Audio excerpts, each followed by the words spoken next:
The ongoing crisis at our southern border has been ignored for months, with President Biden's inaction only fueling the fire, the chaos weighing heavily on Americans, contributing to crime rates, drug overdoses, and increased concerns over national security. For more, let's welcome in Texas Congressman Pat Fallon. Congressman, welcome back to Wake Up America, sir. Thank you. Good morning. How are you doing? Well, I'm doing great. Congressman, the southern border crisis, though, it continues to run rampant. CBP figures showing a miserable July, reporting nearly 200,000 illegal crossings last month. However, Alejandro Mayorkas says that the border is closed. How much longer can this be ignored? Alejandro Mayorkas, the Homeland Security Director for Joe Biden, also said when he testified in front of a Homeland Security Committee hearing last year that the border was secure. And then he was caught on a hot mic about 6 weeks later or so saying that the border's chaos. So which is it? Because this is now, Joe Biden's been in office 600 days. He's never visited the southern border. In April, it was the worst month we've ever had, 234 illegal border crossings, which was 1,258% higher than the last April President Trump was in office. And then in May, it was almost 240,000, so even worse, and 930% worse than the last May that President Trump was in office. And as you just said, it was just about 200,000 illegal border crossings in July. So approximately 1 million people have crossed the border in the last 4 months under Joe Biden's watch, particularly when you include the known gotaways. It's over 1 million. And he's done nothing. This is a gross dereliction of duty. And we need to talk about impeaching Mayorkas ASAP. Yeah, you watch the media, Congressman, and this story pretty much is a dead story. I mean, we cover it here on Newsmax and some other outlets, but it comes down to maybe the media asking the Biden administration what they're doing, because he seems to be doing nothing. What do you think it's going to take to change things around here?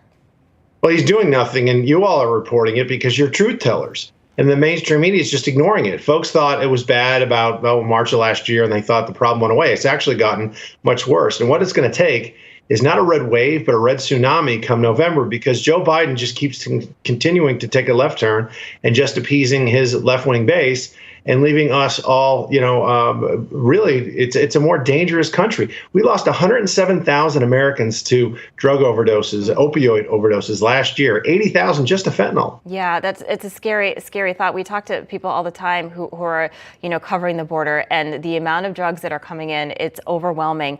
I do want to move on to the economy, though. So the newly minted Inflation Reduction Act, that's what Joe Biden is calling it. It's set to raise taxes on Americans. The administration says, no. If you make, under $400,000, we're not going to raise taxes. But that doesn't seem to be the case, is it?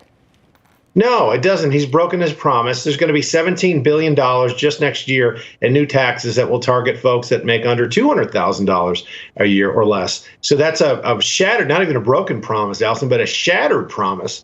And we're looking at Joe Biden's economy with an 8.5% inflation. And I think it's much higher than that.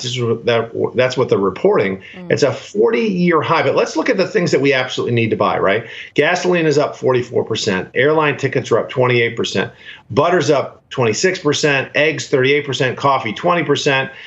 Flour 22%, et cetera. All these things are in double digits. Yeah, you're right. Everything's going up. Rent is going up. I mean, everything for Americans to buy. But now there's a lot of money, though, Congressman, for new IRS agents, because now 87,000 new agents will have a job. But of course, there's a concern, right, that a lot of people, everyday Americans, could potentially get audited. The White House says no again, don't have to worry about it. But there was a GOP audit that found most of the new audits, sir, will be on people who make less than $60,000 a year. A lot of these folks, small business owners. I mean, that's a bill of goods to sell. Joe Biden wants to hire 87,000 new IRS agents. First of all, I think we should be hiring 87,000 new Border Patrol agents.